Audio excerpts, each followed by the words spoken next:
todo está en los libros.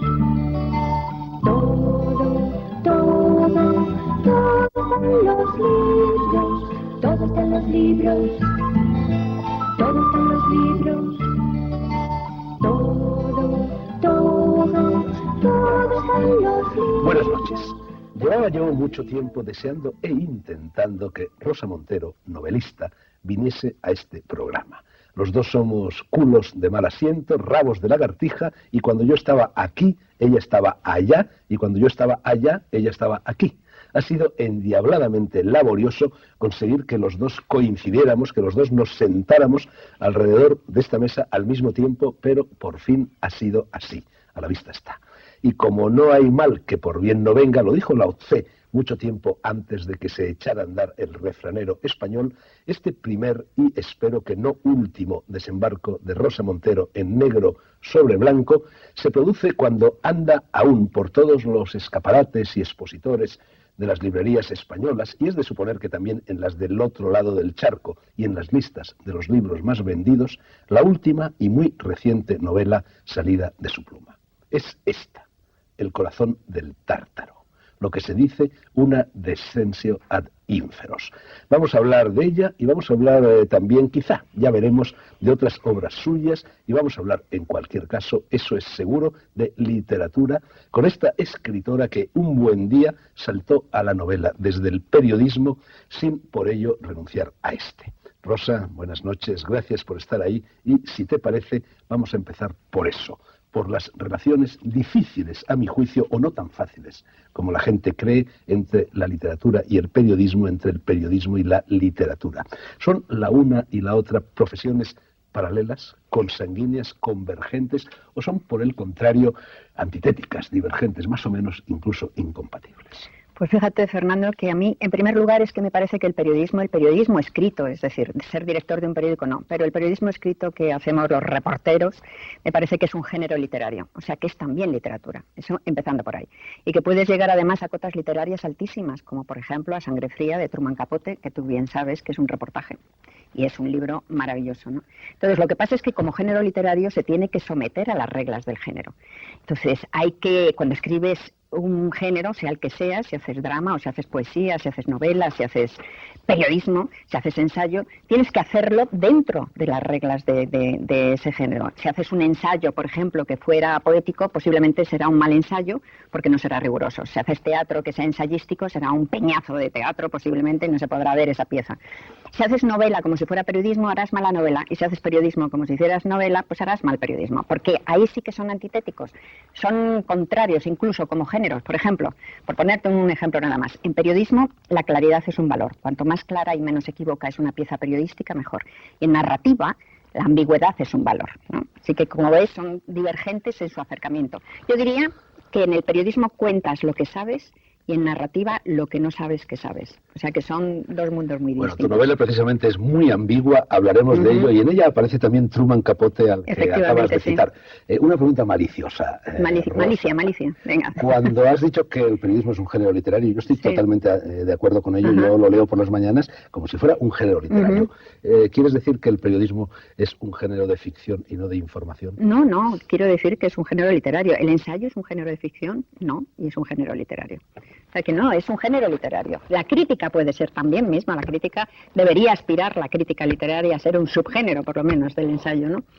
A veces lo consigue y muchas veces no. Tengo por aquí un recorte de una entrevista que te han hecho en alguna parte en la cual tú dices que para ti el periodismo pertenece al ámbito de tu vida social o algo así, y en cambio la novela es un truco tuyo personal, pues, para resistir a esa sociedad o algo así. Sí, siempre digo que como narradora pues me considero una escritora orgánica, porque para mí escribir es como sudar, no sé cómo decirte, como beber agua, como respirar.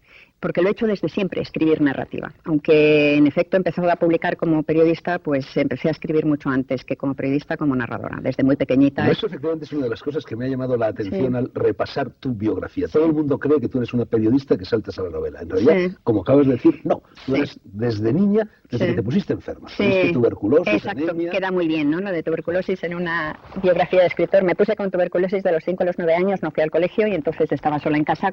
La tuberculosis no duele, te tienes que quedar quietecita. Entonces leía y escribía. Y la última vez que me mudé encontré cuentos de aquella época. El cuento más antiguo es una cuartilla de unas ratitas que hablan y tenía 6 años. Está fechado y tenía 6 años. O sea que, bueno, lleno de faltas de ortografía, espantoso, claro. Entonces escribía eso y novelas, comienzos de novela del oeste y cosas así, espeluznantes.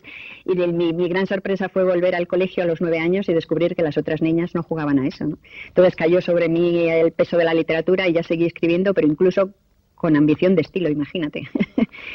En aquellos años, me imagino que cuando estabas enferma, tu padre se sentaba al lado de la cama y te contaba cosas. ¿Y tu padre no te contaba cosas? No, porque mi padre, el pobre, estaba trabajando... había sido torero, mi padre había sido torero. ¿No? Banderillero, bueno, matador antes, luego fue, después de la guerra, pues la guerra le cortó la carrera y entonces se hizo banderillero, pero había llegado a ser matador. Y cuando yo tenía 5 años se retiró y puso una fábrica de ladrillos y fue como empezar otra vez con 40 y muchos años y lo pasamos fatal de dinero y de apuros y de todo y mi padre se marchaba a las 6 de la mañana y no volvía hasta las 12 cubierto de barro de arriba abajo, o sea que no se sentaba a mi lado a contarme nada. Historias, como si no, yo te lo preguntaba porque en la novela hay la figura del padre de la protagonista, es una figura muy importante y es, como casi todos los personajes de la novela, una figura ambigua. Por una parte, papá Dios, incluso me parece que llegas a mencionar este término, y papá Araña. Y yo pensaba, al enterarme de tu biografía, que tu papá banderillero, que se vestía de luces, que se vestía de Dios para salir a la plaza, era a tus ojos infantiles pues como una especie de papá Dios, ¿no? Desde luego, sí. Cuando recuerdo, antes de que se retirara, que íbamos a casa de mi abuela, su madre, para vestirse. Entonces, en efecto, allí se metía en el cuarto de baño vestido de padre normal y salía vestido de héroe, todo lleno de brillos refulgentes, ¿no? ¿Y eso te dejó a ti una fascinación por el mundo de los toros que al mismo tiempo te parece horrible, creo, ¿no? Sí, la fascinación por el mundo de los toros no solo viene por ahí, viene después de haberme dado cuenta hasta qué punto es un mundo, eso me he dado cuenta de mayor, porque de niño, como tú bien sabes, Fernando, lo que vives es el mundo, ¿no? No te parece extraño. Luego me he dado cuenta hasta qué punto es un mundo muy pequeño, pequeñísimo, que abarca, 10.000 personas en toda España. Es un mundo muy especial, es un mundo muy sustancial, en donde todo es auténtico, porque como está tan mordido por la muerte, todo es auténtico. Es un mundo muy machista, por un lado, y muy tradicional, y al mismo tiempo muy bohemio y muy poco convencional. Un mundo rarísimo, ¿no? Entonces eso me parece, como mundo, me parece muy interesante. Lo que pasa es que no me gusta la fiesta de los toros, verdaderamente, ¿no? No me parece demasiado violenta, y no solo por los toros, también por los toreros. Creo que de tu padre heredaste también la fascinación por el anarquismo, entendido en su vertiente romántica, más romántica, ¿no? Pues fíjate, si te oyera, porque se murió hace año y medio, creo que daría vueltas y pataletas en la tumba, porque mi padre ha sido de derechas de toda la vida. ¿Tu fascinación? Es que esto lo he leído en alguna entrevista. Sí, no. Mi padre hay dos mundos míticos. Sí. En tu infancia uno era el de los anarquistas románticos y otro el de los... No, ese es más mayor.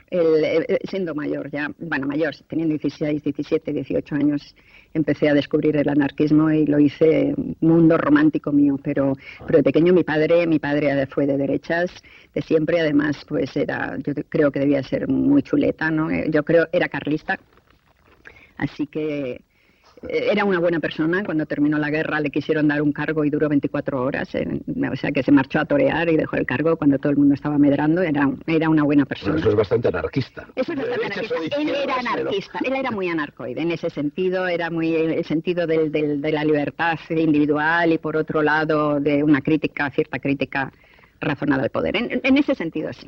Lo de que tu padre fuese de derechas siendo tú como eres de izquierdas contradice una de las sombras que flotan sobre todo el libro. Sobre el libro hay una especie de determinismo familiar en el que tú haces mucho hincapié y vienes a decir, incluso lo dices explícitamente, que de padre borracho nace hijo borracho, que de padre alcoholizado, que de padre suicida nace hijo suicida, etc. Pero para negarlo, creo que eso es una de los grandes terrores, ¿no?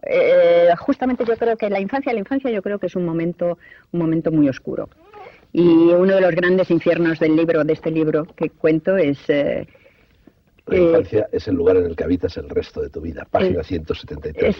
Exacto, sí, lo digo varias veces. La infancia es el lugar en el que habitas el resto de tu vida. Y creo que es un lugar bastante oscuro, porque a pesar de que aquellos que han tenido incluso una infancia buena y feliz, pues creo que aún así han pasado por muchos miedos, porque los seres humanos somos muy pequeños, el mundo es enorme, nos sentimos muy poquita cosa y de pequeños más que nunca, además es el encuentro con la muerte en la edad infantil, que se produce, ya sabes que el descubrimiento de la muerte se produce en torno a los 3 o 4 años. Entonces yo creo que la infancia es un lugar bastante tenebroso. Y por otro lado, en esa infancia se produce también como la creación del mundo, la creación del mundo particular para cada uno de nosotros. Y en ese mundo que hemos creado en la infancia seguimos viviendo el resto de nuestros días y a veces se convierte en una prisión. Entonces ese es el problema, que hay gente para la que ese mundo creado míticamente en la infancia pues termina siendo una prisión asfixiante y un lugar de donde no se puede salir. Pero en la novela yo precisamente sostengo que sí se puede salir y que quizá la verdadera madurez consista en eso, en volver a traducir tu infancia, en volver a crear un nuevo recuerdo de tu infancia, porque a fin de cuentas nuestra memoria, lo que recordamos de nosotros mismos es un invento, nos inventamos nuestro pasado, ¿no? Entonces quizá... Pero recordamos lo que nos cuentan personas que presenciaron. No solo eso, escogemos. ¿No te ha pasado a ti? Yo, por ejemplo, hace 2 meses con mi hermano, solo tengo un hermano mayor, 5 años, estábamos hablando de nuestra infancia y le dije, bueno, Pascual, cambiemos cromos, yo te doy los cromos de mi infancia y tú dame los tuyos, porque no tienen nada que ver y tus padres y los míos debieron ser amigos, porque desde luego los mismos padres no pueden ser incluso, ¿no? De manera que no, realmente hay una versión distinta. Seguramente mi hermano y yo, los dos decíamos la verdad, o más probablemente los dos decíamos la mentira, nuestra mentira, la mentira fundacional de la vida, ¿no? Entonces, como decía, quizá madurar sea volver a contarte interpretarte otra vez ese pasado y liberarte de ese encierro y de esa angustia como de destino. Yo creo que no hay que cumplir el destino, esa especie de destino no hay que cumplirlo. Creo en la libertad del ser humano para elegir. Bueno, antes de adentrarnos en otros vericuetos de la novela, quiero hacerte todavía, Rosa, una pregunta que se refiere a tu biografía, porque me ha hecho mucha gracia ver en este informe biográfico que existe sobre tu persona aquí en los archivos de Televisión Española. Dice, cuando tenía 9 años volvió al colegio, tú te has referido a ello después de la enfermedad, pero esta vez ya no recibió una educación religiosa, sino que ingresó en el Instituto Beatriz Galindo de Madrid. Y dice aquí literalmente, una institución que según sus declaraciones ha marcado su vida. Era un ambiente que ella califica de salvaje y que cambió su forma de pensar. Bueno, esto me ha hecho mucha gracia, Rosa, porque yo en aquella época en la que tú fuiste a estudiar al Beatriz Galindo, yo era profesor del Beatriz Galindo, profesor ayudante becario, yo era un jovencito de italiano, y yo desde mi atalaya de escritor, desde luego no veía allí ese mundo salvaje que tú desde tu atalaya de alumna, al parecer sí veías, ¿no? Sí, no, me lo acabas de decir y me he quedado patidifusa. O sea que nos hemos cruzado, nos hemos visto desde pequeño. Pude ser profesor tuyo. Sí, lo que pasa es que no hice italiano, ¿no? No hice italiano, pudiste serlo, pero no hice italiano. No, lo que pasa es que en italiano había pocas alumnas. Muy 8 o 10. 8 o 10. Bueno, entonces eso debía ser como una especie de isleta, ¿no? Pero en el instituto, en los 4 primeros años del instituto, luego hice de 7, ¿no? Y los siguientes cambiaron las cosas, pero en los 4 primeros años de instituto realmente era un sitio alucinante, que además a mí me encanta y estoy feliz de haber ido, porque la otra opción eran los colegios de monjas repicudos y que no se les enseñaba nada y tal. Pero era un sitio alucinante porque imagínate que las clases tenían 90 niñas o 90 y tantas niñas, estábamos en un caserón que se caía a cachos, de hecho. Goya de Madrid, sí, ¿no? pero un caserón tan viejo que en el 4º año nos dieron 2 meses de vacaciones porque lo apuntalaron porque se nos caía encima. Y de hecho estabas en clase y de repente flotaba desde el techo un cuajarón así de yeso, ¡pua! Y se te caía encima. Entonces, en esas clases de 90 niñas, las más listas, ¿verdad?, reptaban hacia el fondo de la clase porque solo había una estufita para meter en mitad de la clase trapos mojados y que humeara y entonces evacuaran las clases, cosa que pasaba cada 2 por 3. Luego te tenías que sentar en los abrigos, porque si no te sentabas en los abrigos hacía un frío que pelaba, pero en fin, si no te sentabas en los abrigos te los robaban. Si los dejabas en las perchas no volvías a ver tu abrigo, ¿eh?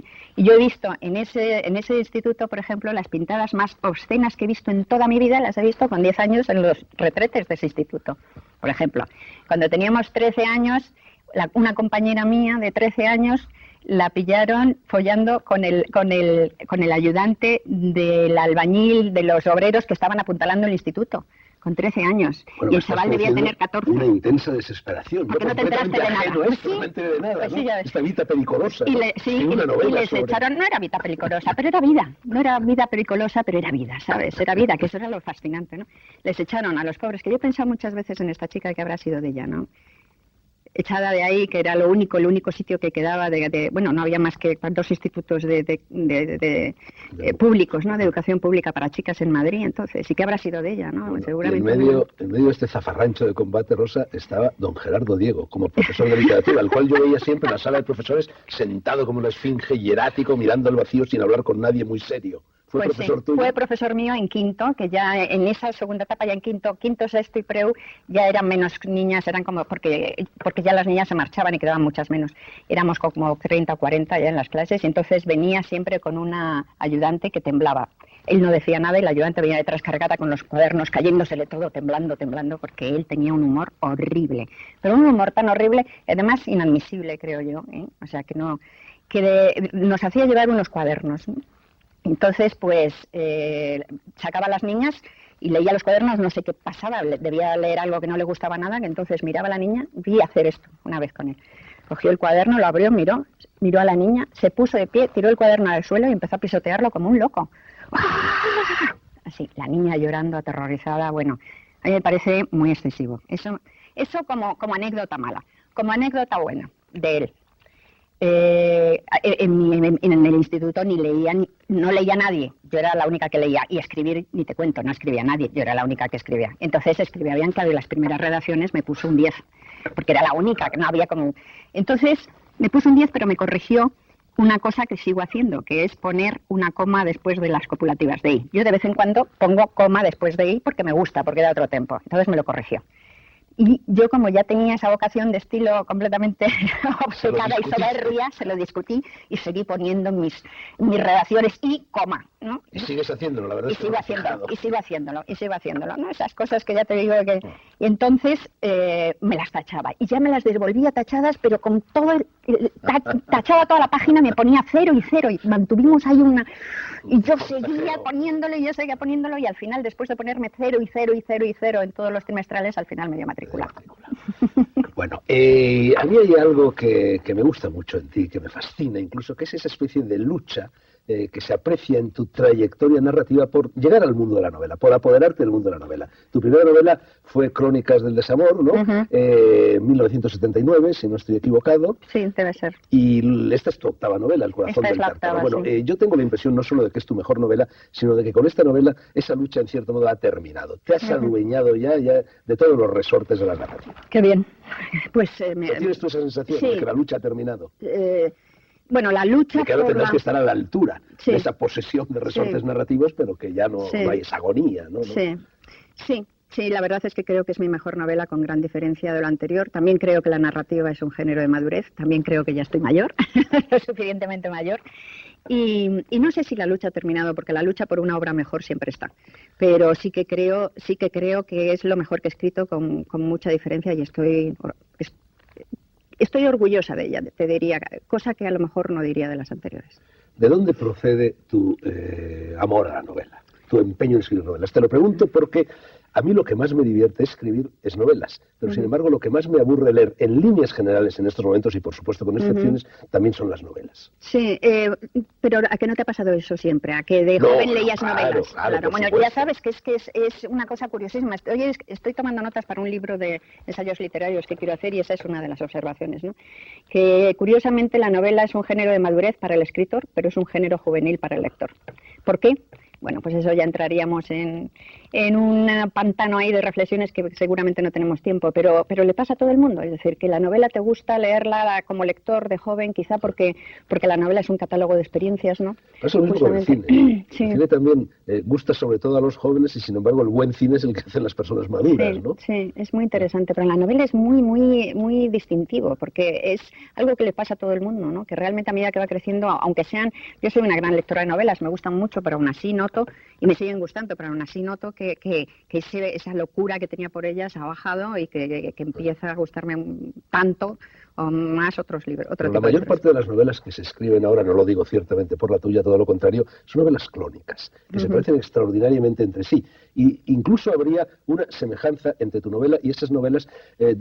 Tu novela nos traslada, entre otros lugares, al mundo de la droga, ¿no? Sí. Muchas de las novelas que se escriben ahora, sobre todo las que escriben los chicos jóvenes, nos llevan también a ese mundo, pero lo que hacen es costumbrismo. Ya, horrible. El mundo de la Sí, novela. lo Tú has detesto. evitado cuidadosamente Absolutamente, sí, ese sí. costumbrismo. Justamente, sí. Para mí el mundo no es una novela para nada sobre la droga. De hecho, en ningún momento, como habrás visto, se pone la palabra droga, ni la palabra heroína, La ni blanca, pico, la ni reina. caballo. Exacto, lo llamo la blanca y la reina, que son nombres literarios, porque los drogadictos no llaman a la heroína la reina ni la blanca. La blanca en todo caso será la cocaína, ¿no?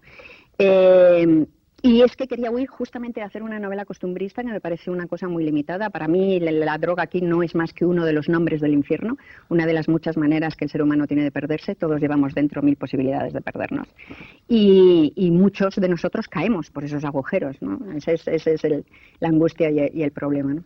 Entonces, lo que pasaba es que me venía bien narrativamente pasar por poner uno de los infiernos que fuera la droga, porque es un infierno urbano y reconocible, pero vamos, no es una novela sobre la droga. Incluso hay un infierno mucho mayor que ese en la protagonista, que es el de la propia infancia, como habíamos hablado Bueno, antes. de eso vamos a hablar más. Inciso, no tiene nada que ver con la literatura, pero Sí, Rosa, sí. aprovecho la ocasión, ya que ha salido a reducir la droga, para preguntarte si tú eres, como creo yo que lo son en estos momentos casi todas las personas ilustradas en el mundo, partidaria de la legalización. Obviamente, y cómo no, es que es imposible. Ninguna prohibición ha dado un resultado positivo sobre nada.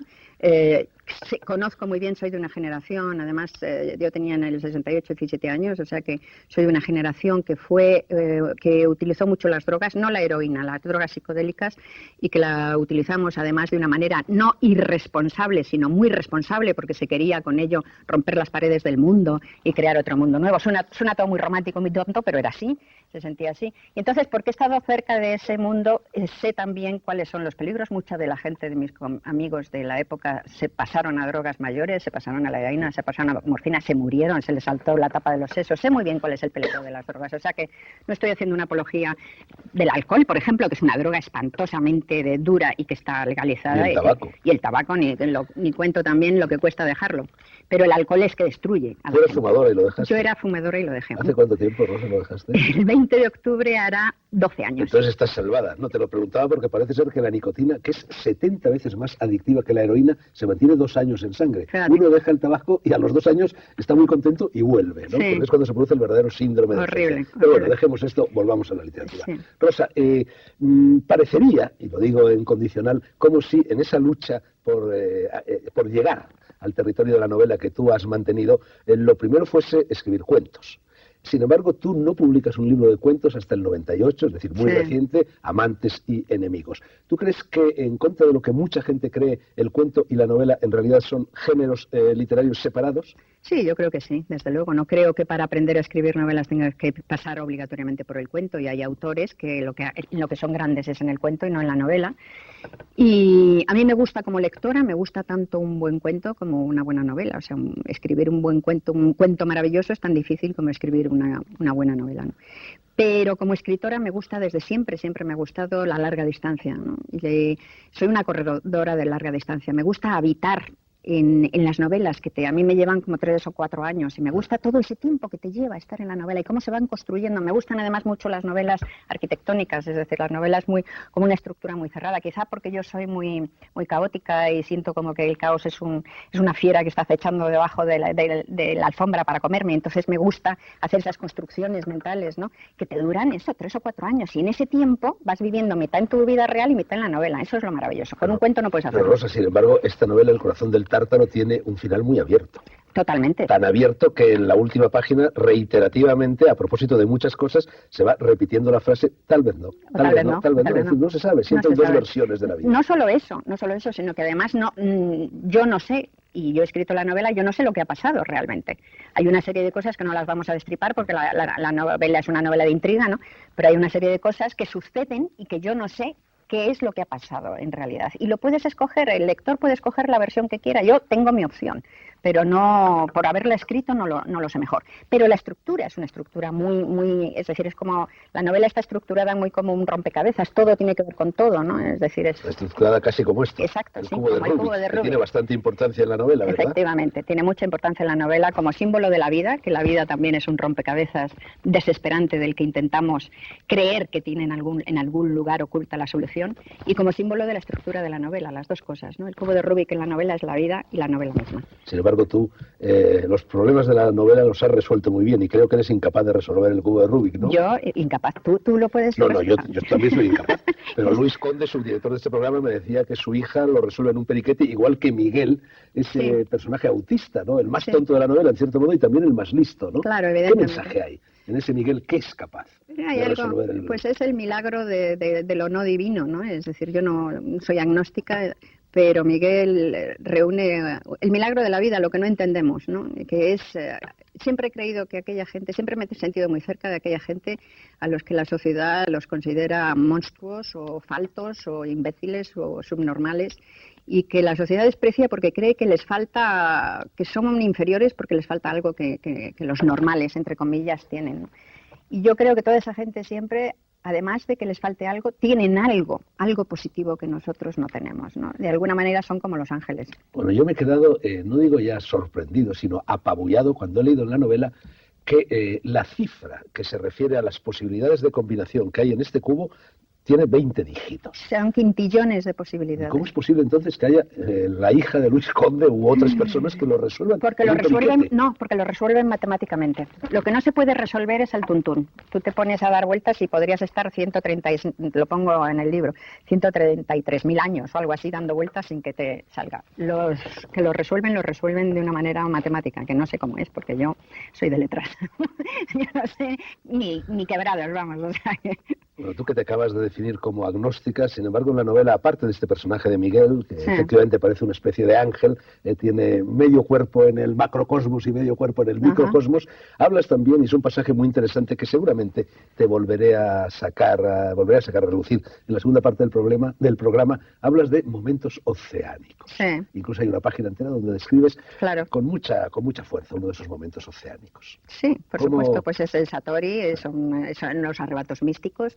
Es que el hecho de que yo no sea creyente articulada, porque no me cabe en la cabeza, pues los dioses antropomórficos ni las religiones no me caben en la cabeza.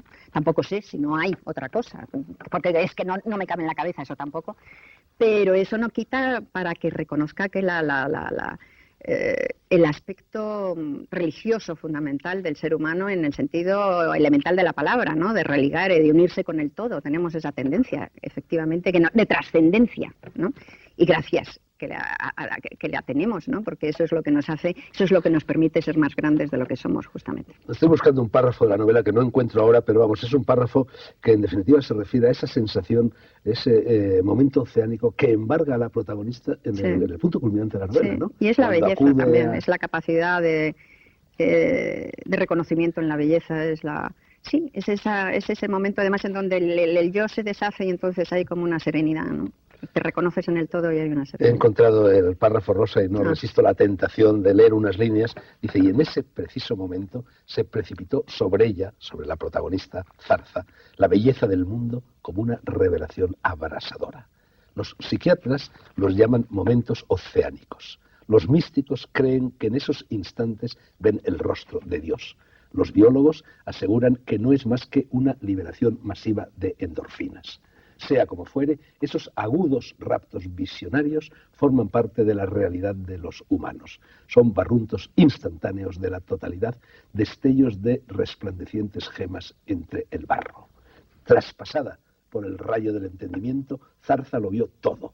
Vio a las madres muriendo estoicamente de hambre en el sitio de Leningrado, vio caer en la batalla de Leuctra a los 300 guerreros de la cohorte sagrada de Tebas, vio a Einstein intentando comprender la intensidad del universo, etcétera, etcétera. Rosa, no sé si te das cuenta que esto coincide extraordinariamente con esa descripción que da Jorge Luis Borges de El Aleph, ese punto en el cual converge el infinito. Claro, evidente. Todos intentamos atrapar justamente eso, ¿no? Y ya que ha salido a relucir Borges, en este libro te inventas un pasaje de Borges y te inventas también un pasaje de Chrétien de Troyes, ese escritor del medieval francés, ¿no? Sí, me incluyo varias leyendas medievales y una leyenda salida de las Mil y una Noches, supuestamente y reescrita luego por Borges para la historia universal de la infamia, y una bruja medieval, y todo eso es mentira, es decir, son inventos míos, y la verdad es que me encantó. Bueno, me gustó poner toda esta parte medieval y mítica. Yo creo que le da al libro pues una atmósfera mucho más universal, y porque cuenta o explica de manera emblemática y de manera mítica lo que está viviendo Zarza, la protagonista, en el mundo real, ¿no? pero hice ese juego de atribuírselo a personajes reales para seguir con la incertidumbre, ¿no? Porque uno de los temas, como hemos hablado antes de la novela, importantes de la novela, es la incertidumbre, el que en la vida nada es cierto, el que entre lo que recordamos y lo que inventamos no hay distancia. Bueno, tú conviertes a Zarza, a la protagonista, en una medievalista. Sí. Y tú no eres una medievalista, pero creo que estás ahora embarcada en la aventura de escribir un novelón de 500 páginas que transcurre en la Edad Media. Sí. Ahí hay, aunque tú siempre niegas el autobiografismo, ahí hay una evidente proyección autobiográfica. No, para nada. Lo que pasa es que cuando pensé en meter las leyendas medievales para que me... Zarza al principio no era eso, pero cuando pensé en meter las leyendas medievales para que me solucionaran de alguna manera, yo me tranqué, después llevaba un año trabajando en la novela y entonces yo quería hacer una novela para que celebrara la capacidad del ser humano para sobrevivir al dolor. Esa era mi idea. Entonces empecé a escribir la novela y Zarza, la protagonista, no se lo creía. No se creía que podía sobrevivir al dolor. Entonces llevaba un año chapoteando en los abismos, en los infiernos y bueno, abandoné la novela, de hecho, y empecé a tomar notas de la novela medieval. Y de repente llevaba como 7 u 8 meses con la novela medieval cuando plum, se me encendió esta y vi cómo podía solucionarlo. Y fue usando esas leyendas para acercarme al dolor, porque desde siempre los cuentos han servido para acercarnos a lo que no tiene palabras, ¿verdad? Es decir, nos han permitido mirar la oscuridad de una manera más certera y más cercana. Y a mí me sirvieron para eso, ¿no? Para darle al libro una universalidad mayor y para poder manejar el dolor de una manera mejor, también la propia protagonista. Entonces fue ahí, para poder meter las leyendas medievales, por lo que la puse medievalista. Los sagrados misterios de la literatura, la publicidad. Ya, sí, pero no se puede... Negro sobre blanco, segunda parte. Seguimos hablando con Rosa Montero. Les recuerdo que este libro, El corazón del tártaro, es su última novela y que ha sido publicada por Espasa. Rosa, en esta novela es tremendo el peso de la familia. El padre de la protagonista es un desfalcador, es un abusador sexual, es... Incluso eso no se llega a averiguar del todo, un posible asesino. La madre está enferma, es una presunta suicida, en cualquier caso lo intenta. El hermano Nico es delincuente y drogadicto. La otra hermana Martina es una burguesa en el peor sentido de la palabra burguesa. Hay otro hermano, ya ha salido a relucir, Miguel, que es autista. Sin embargo, esta novela que da esa visión tan dramática, tan trágica de la familia, lleva una dedicatoria en su primera página que es todo lo contrario. Ajá. Que dice: a mi madre, que me enseñó a narrar; a mi hermano, que me demostró que era posible escribir novelas; y en memoria de mi padre, que me inoculó el amor por la lectura. ¿Cómo te enseñó a narrar tu madre? Pues oralmente. Ella era una narradora, porque sigue viva y estupenda y jovencísima. Y es una narradora oral maravillosa. Vamos, viene aquí y os deja a todos, a ti y a todos los del estudio con la boca abierta durante una hora. Te lo puedo asegurar. Bueno, ¿y tu hermano cómo te demostró que era posible? Mi hermano yo escribía desde pequeñita y mi hermano no. Lo que pasa es que yo empezaba novelas y no las terminaba, porque con el prurito ese de querer hacerlo bien, pues siempre me parecían fatales y entonces no las terminaba y seguía y seguía. Y entonces mi hermano, que nunca había escrito, de repente con 20 y tantos años, un día se puso a hacer una novelita corta de humor y la terminó. Hizo como 160 folios y lo terminó. Y dije, vaya, no vuelve a escribir más. Pero dije, vaya, si mi hermano, que no ha escrito nunca, puede terminar una novela, yo también. Entonces, eso me dio como mucho aliento, ¿no? Bueno, de tu padre ya hemos hablado, no vamos a seguir sí. haciéndolo. Vuelvo a la página, paso a la página siguiente y me encuentro con 3 citas. Una es de Wordsworth, que por cierto, también Camus tiene esa misma frase: el niño es el padre del hombre. Con lo cual tú, en cierto modo, estás ya marcando ese peso, pero también esa posibilidad de liberarse de ese peso de la familia, de la infancia de la novela, ¿no? Sí. Bueno, ese sería el peso realmente, que si el niño es el padre del hombre, pues el hombre o el adulto le debería fundamentalmente su forma y su estructura al niño. Pero insisto que en la novela yo lo que sostengo es que uno se puede liberar y que uno siempre puede escoger, insisto. Creo en la capacidad de libertad. Mira, los seres humanos estamos sometidos al azar más ciego y más brutal, y no controlamos nada de lo que nos pasa. Pero sí controlamos cómo contestamos a lo que nos pasa, nuestra actitud frente a lo que nos pasa. Entonces, en ese sentido, creo que el ser humano siempre puede elegir. A lo mejor, en casos muy extremos, el margen de elección es ínfimo. A lo mejor es pequeñito, pero aunque sea ínfimo, en esa elección mínima radica nuestra humanidad y la capacidad de dignidad y de ser felices y de tener una vida completa. Claro, ya a medida que iba leyendo la novela, yo al principio decía, bueno, esta es una novela naturalista, esta es una novela escrita un poco por la brecha de Zola, es decir, esas fuerzas ciegas que actúan efectivamente sobre nosotros y que en la novela naturalista no admiten escapatoria posible. Sin embargo, tu novela deja de ser naturalista precisamente por esto que acabas de decir, sí hay salida. Sí. Al contrario, la novela es todo un alegato de que sí hay salida, de que sí se puede escoger, de que uno no puede justificarse por el daño. Hay gente, para salir del dolor necesitas 3 cosas. La primera, no rendirte, evidentemente, no perder la esperanza en esa capacidad del ser humano para sobrevivir. La segunda, que se la enseña Urbano, que es uno de los personajes que me encanta, a Zarza, vivir con los demás. No te voy a decir vivir para los demás, que eso sería utópico y en plan Santa Teresa o de Jesús o Sor Teresa de Calcuta, ¿no? Sino vivir con los otros. Es decir, no hay vida digna ni vida que se llame vida si no la vives con los demás, con los otros, asumiendo tu responsabilidad con los otros y demás. Y lo tercero, que es importantísimo, es no hacerte un nido del dolor, que eso se lo hace mucha gente, se enroscan ahí dentro y se sienten justificados, porque les ha pasado algo malo, se sienten justificados. Y eso es mentira, el dolor no justifica a nadie, lo puede explicar, pero no lo puede justificar, porque volvemos a lo del principio, el ser humano siempre tiene capacidad de elección. Bueno, Urbano es efectivamente una especie de Madre Teresa de Calcuta. Es de una bondad extraordinaria. Le hace de todo la protagonista y sin embargo él la acoge siempre. Sí, es el contrapunto de la bondad en medio de tanta maldad. Sí, ¿no? Pero él mismo sabe, Urbano, que a mí me encanta. Digamos, yo creo que la bondad o la inocencia, el contrapunto de la bondad y la inocencia es Miguel, el hermano, el que decíamos antes, el hermano subnormal, bueno, ¿no? También. Pero Urbano... Eso es más que bondad. Sí, es la inocencia, Miguel es la inocencia, ¿no? Pero Urbano es bueno, pero sobre todo es bueno porque además conoce sus propias debilidades, es decir, que no es un... A Urbano le cabrea muchísimo, se cabrea a sí mismo y le da mucha rabia de sí mismo el hecho de perdonarle tanto a ella. Urbano tiene algo que le falla, como nos fallan, a todos nos falla algo, ¿no? No hay nadie que esté sin algún agujero y sin alguna cicatriz, ¿no? Entonces a Urbano le falla algo porque la necesita demasiado y de hecho él está cabreadísimo consigo mismo porque aparece ella y él la vuelve a admitir y dice que qué imbécil soy, que en vez de echarte, te admito. O sea, que es un bueno, pero no es bueno, pero no es imbécil. Pues Urbano, Rosa, que es carpintero, sí. En la última entrevista, antes de que Zarza se vaya a la cita en el chalet familiar, le explica a Zarza que una mesa no es mesa hasta que no se le ha dado forma, hasta que no se ha delimitado. Yo no sé si tú eres consciente de que con esto, no tú, pero Urbano desde luego sí, se acerca al mundo ideológico de Junger e incluso de Alain de Benoit y de la nueva derecha. Te lo digo en el sentido de que la nueva Cielos Santos lo que yo esperaba que tú exclamaras. Sí. Quiero decir que lo que viene a decir Junger y lo que viene a decir en cierto modo también esa nueva derecha, que es una nueva derecha que no tiene nada que ver con lo que entendemos por derecha económica, es una derecha filosófica, paganizante, etcétera, es que el hombre no nace con derechos. El hombre a lo largo de su vida tiene que ir dando sentido a la propia vida, adquiriendo una personalidad y una identidad, es decir, adquiriendo en cierto modo un alma, y que a partir de ese momento es cuando el hombre empieza a tener derechos.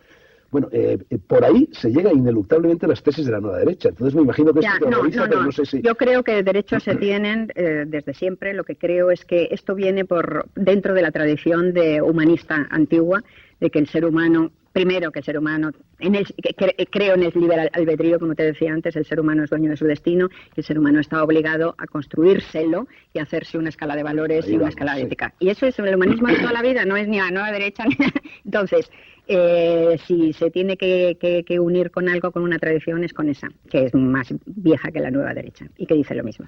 Segunda cita de esta página inicial de citas, Esquilo. Ningún mortal atraviesa intacto su vida sin pagar. Cita muy bien puesta, efectivamente la novela es eso. Pero yo también, de la misma forma que al comenzar a leer la novela te decía antes que pensé, esto es una novela naturalista, a medida que la iba leyendo también iba pensando, bueno, esto es en cierto modo una traslación nada menos que del Orestes, de Esquilo. Orestes es una persona sobre la cual se abate el destino, las coéforas lo cercan, hay muchas coéforas, muchas furias en esta novela, y luego poco a poco, por una especie de alquimia, se van transformando, igual que en las tragedias de Esquilo, las coéforas en Euménides, en bienhechoras. Yo no sé si tú eres consciente de que has escrito una tragedia griega.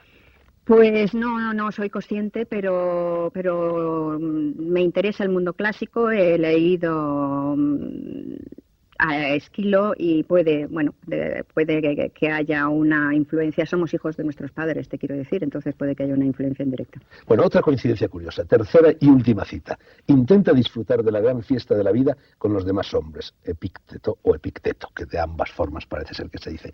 Bueno, hay otra novela muy reciente de Tom Wolfe, que es la segunda novela de Tom Wolfe, que se llama Todo un hombre, en la cual toda la vida del personaje central, no sé si la has leído, se ve trastornada por la lectura precisamente de un libro de Epicteto, de este filósofo estoico. Bueno, en tu novela también hay eso, porque la lectura de Chrétien de Troyes, ya nos hemos referido antes a ella, juega también un papel determinante, ¿no? Sí, no, primero, no me gusta la novela de Tom Wolfe, la dejé a la mitad, verdaderamente. Es muy inferior a la primera, yo también lo creo, pero en cualquier caso. Y luego, hay esa coincidencia del protagonista que ve trastornada su vida y enderezada su vida por una meditación literaria, por un libro. Sí. En este caso yo creo que ella no endereza su vida por las leyendas. Las leyendas ya las conoce. Cuando empieza la novela ya tiene 36 años y ya lleva meses trabajando en estas leyendas, y la verdad es que no se le endereza por eso, sino porque su destino le cae sobre ella como un rayo. Es decir, esta mujer, que es editora medieval, se levanta una mañana para ir al trabajo a las 8 de la mañana y suena el teléfono y hay una voz de hombre al otro lado que dice: te he encontrado. Entonces ella empieza a huir durante 24 horas y ese te he encontrado pues es su pasado que viene sobre ella, y ahí es cuando ella tiene que reaccionar. Es decir, que lo determinante no son las leyendas, sino todos los mecanismos que pone en marcha esa voz del pasado que vuelve y que cae sobre ella. Las leyendas me sirven a mí como escritora, le sirven al lector y le sirven a ella una vez que se ha puesto en marcha en ese camino, en esa huida hacia el encuentro de sí misma, que por primera vez no es una huida hacia el exterior, sino que es hacia el interior, pues para poder manejar, como te decía antes, el dolor, para poder manejar los abismos mejor, como sirven todos los cuentos. Pero no es el papel determinante de su...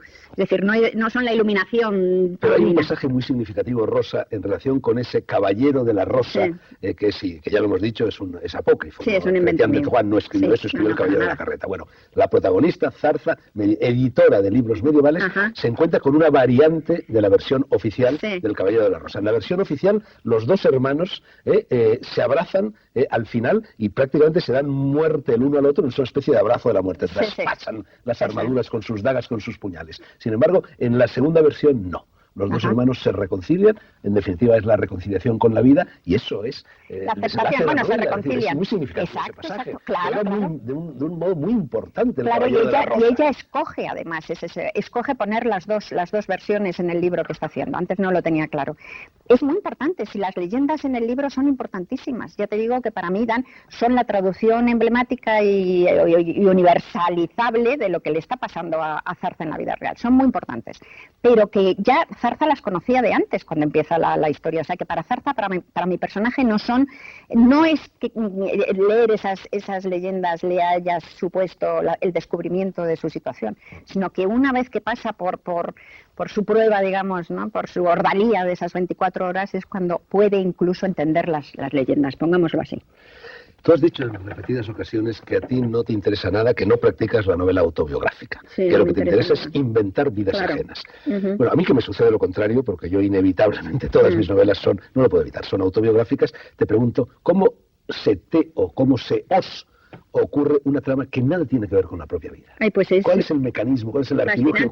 Es igual que un sueño, es exactamente igual que un sueño. Las novelas son como sueños diurnos. Entonces, de repente surgen porque te ocupa la cabeza algo que es, bueno, todo el rato te están entrando y saliendo imágenes en la cabeza, pero de repente una de ellas echa como el ancla y te obsesiona y te obliga. Siempre digo que no escojo las novelas, sino que las novelas me escogen a mí, de la misma manera que no escoges los sueños. Los sueños te asaltan por la noche y te llenan además de emociones y de terrores, ¿no? Pues esto es lo mismo. De repente, cada novela surge de un germen distinto, que es algo pequeñito, que yo lo llamo el huevecillo, y que puede ser cualquier cosa. Te trataré como una reina, que es mi tercera novela, surgió de un rostro que vi un día en la calle en Sevilla, y que entonces pues me inventé la historia de ese rostro. Y ese rostro pues me obsesionó, y tuve que inventarme la historia. Mi sexta novela, Bella y Oscura, te lo digo para que veas cosas enigmáticas, pues surgió de una frase que se me encendió en la cabeza, como si estuviera escrita en neón. De repente se me encendió una frase que decía: hay un momento en que todo viaje se convierte en una pesadilla. Y esa frase empezó a fastidiar por ahí dentro y creó una historia, creó una novela, ¿no? Y esta surgió de eso, de esa sensación de una sensación de profunda maravilla ante la capacidad del ser humano para sobrevivir. Y de repente eso ya trajo, tenía que escribir algo sobre eso. Y eso ya trajo como consecuencia, para celebrar la capacidad de supervivencia, tenía que hacer antes un infierno. Entonces empiezas a pensar en un infierno y empiezas a pensar, y surge un protagonista, y se lo va creando, es como, ¿sabes? Es una esquizofrenia controlada, ¿qué quieres que te diga? O sea, tú vives tu vida normal y luego hay otra vida, una disociación enorme de otra vida, que además lo maravilloso es que sea lo más distinta y distante de la tuya, en la que vas viviendo, y a medida que va avanzando la novela, esos dos mundos son más poderosos, o sea, el mundo imaginario es más poderoso hasta el punto de que ya en los últimos meses de construcción de una novela entras en lo que yo llamo el periodo embudo. Son los 6 o 7 últimos meses que la novela, vives tanto en esa novela, que de repente parece que empieza a infectar, parece que empieza a invadir la parte real, de maneras muy curiosas. Pues, por ejemplo, vas a una consulta de un dentista, estoy escribiendo, el Tártaro es como bien sabes, pero como no lo hemos dicho, el Tártaro es el infierno grecorromano, sí, el infierno helénico, ¿no?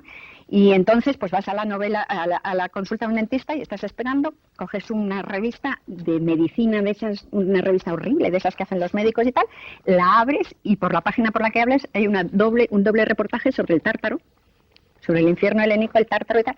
No me digas que no es curioso, o sea, cosas así pasan todo el rato. Yo tengo un montón de páginas escritas sobre esas casualidades o causalidades increíbles, ¿verdad? ¿no? Yo en cierta ocasión, escribiendo un libro, no conseguía acordarme y estaba aislado y no tenía ninguna enciclopedia a mano del nombre de un río finlandés. Y de repente salgo de casa, cojo un autobús y una señora a mi lado pronuncia el nombre de ese río porque acaba de venir de Finlandia. Bueno, pues así, eso es el embudo.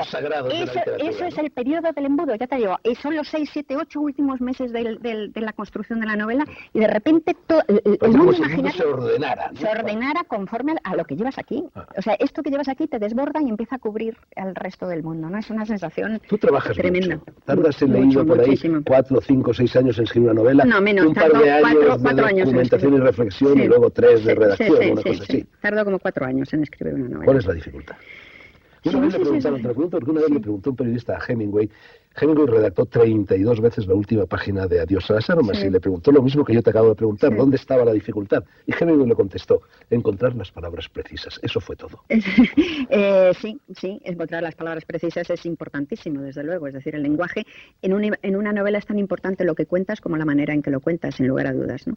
Y a mí además me gusta, en esta novela, por ejemplo, estoy especialmente satisfecha con el lenguaje, porque creo que podía ser, porque pasa por cosas muy tremendas, podía ser un culebrón, y querido huir de halagar los bajos instintos emocionales, he querido hacer un lenguaje que fuera muy austero pero poético, que fuera muy distante pero emocionante, y eso me ha costado muchísimo. Así que contar, a mí me gusta además tallar el lenguaje, digamos, ¿no? Es decir, hacerlo decirlo de la manera más profunda, más bella, más exacta y más breve. Probablemente te agradará saber, Rosa, que tengo aquí en mis notas para la entrevista una que dice, muy pulcramente escrita, estilo sobrio y por lo tanto eficaz. Muy bien, me encanta, me alegra y me encanta, efectivamente. Rosa, bueno, antes evocabas ese mundo de tu madre cuando de niña te contaba historias. Yo no sé si a ti te contaron esa historia que a mí me contaron en infinidad de ocasiones y que me aterrorizaba, de esa pareja que pasaba mucha hambre y que fueron a robar el hígado del marido anterior o del padre o de no sé quién, algún familiar cercano de la mujer que se había muerto. Y entonces el muerto volvía por las noches, llamaba a la puerta, iba subiendo por la escalera y decía, vengo por la saúra que me robaste en la sepultura. La novela arranca así. Cuando suena el teléfono, lo que le están diciendo en definitiva es que vienen por la saúra que le había robado antes. ¿No te contaban ese cuento? No, ese cuento no me lo contaron, sí. Bueno, antes hemos hablado de los tártaros. Los tártaros no es solo el infierno grecolatino, por así decir, es también el mundo de los mongoles. Y tú hay una página en la que le pegas un hachazo tremendo a los mongoles, a la horda dorada, a Genghis Khan, abundando en algo que todo el mundo cree aquí en Occidente de ellos, y es que eran unos malvados terribles que violaban a las mujeres, sembraban la desolación a su alrededor. No era así, ¿sabes? Era todo lo contrario. Bueno, primero es emblemático, primero creo que eso no es una acusación. A ver, no, ya, pero digo que primero creo que eso también habría que discutirlo, porque verdaderamente hubo, por lo que yo sé, seguramente tú sabes mucho más y te has Yo dedicado creía a lo ello. mismo que tú, hasta que Pero fui hace 3 años a Mongolia. Entonces allí me enteré de la verdad. Y es que este pueblo viajaba por lo pronto con mujeres e hijos, se trasladaba en bloque, con lo cual no tenían ninguna necesidad de violar a nadie porque tenían las propias mujeres. Y, por ejemplo, nunca oprimieron, nunca obligaron a ser de una religión o de otra, etcétera, etcétera. Pues yo recuerdo con mi memoria agujereada de Gruyère una biografía que leí de Gengis Khan hace tiempo, y si no recuerdo mal, hizo como por otra parte muchos romanos hicieron también, pues quemó ciudades que se le resistieron y les pasó a cuchillo, no por violar, sino por crear el terror y la obediencia. También lo hicieron los romanos y no tienen esa fama, evidentemente, ¿no? Pero vamos, tampoco era un mundo bárbaro y verdaderamente no debían de andarse con muchas contemplaciones. Bueno, yo quería romper una lanza, nunca mejor dicho, por la horda dorada de Gengis Khan.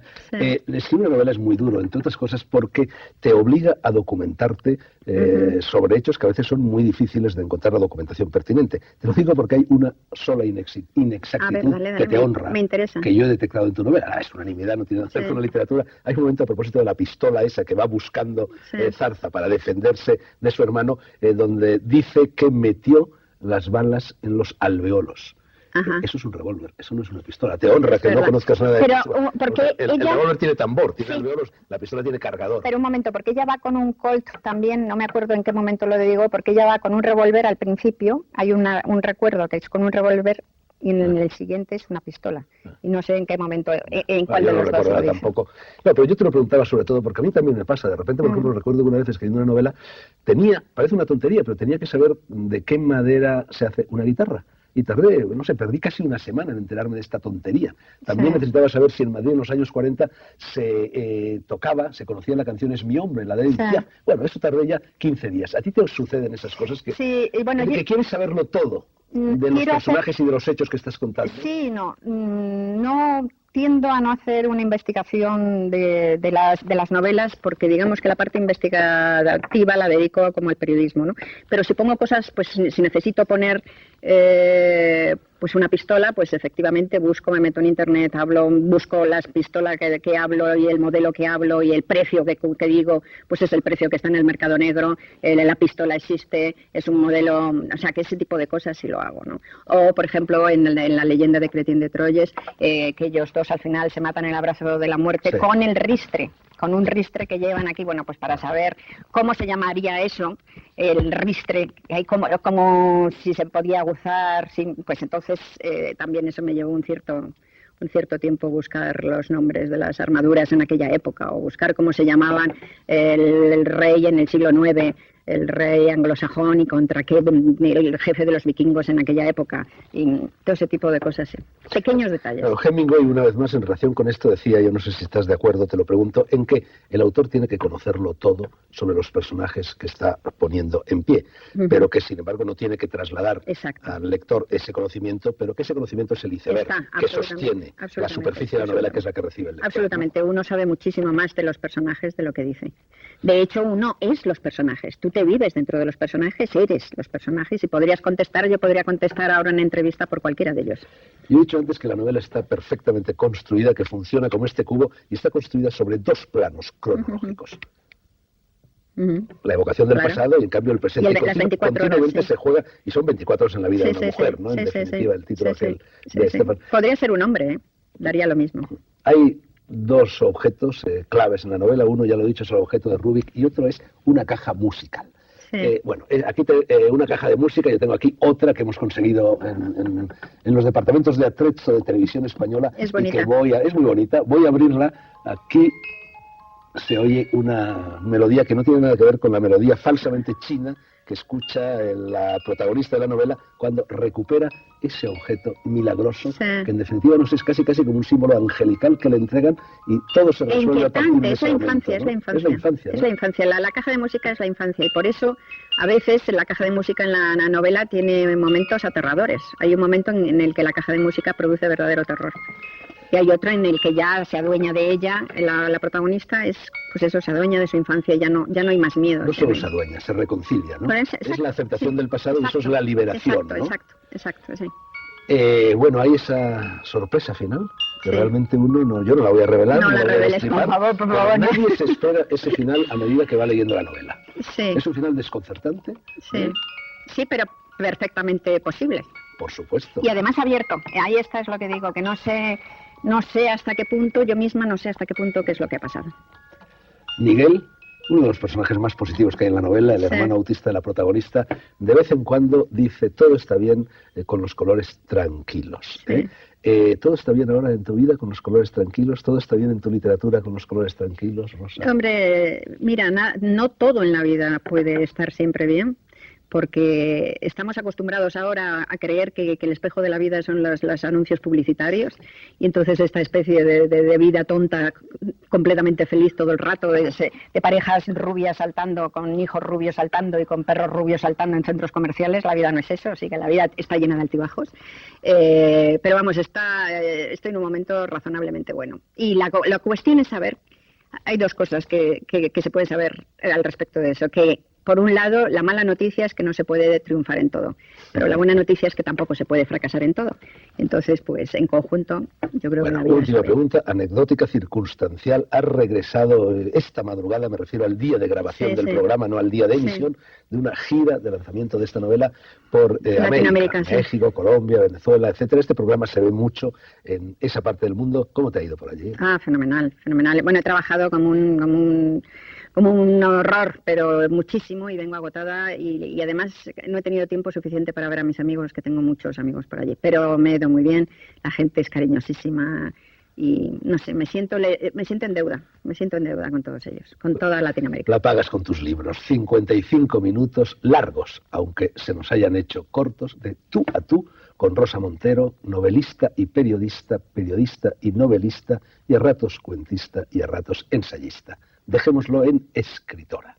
No existe, en mi opinión, barro para adentro, mejor carta credencial. Rosa, que el viento de las letras te sea propicio. Has estado en tu casa y espero que algún día, cuando saques otro libro, vuelvas a ella, el novelón medieval. Lo que de momento es seguro, ya lo saben ustedes, es que yo sí volveré aquí dentro de 7 días, con la esperanza de que también todos ustedes nos honren con su silenciosa pero animosa presencia. Gracias y buenas noches.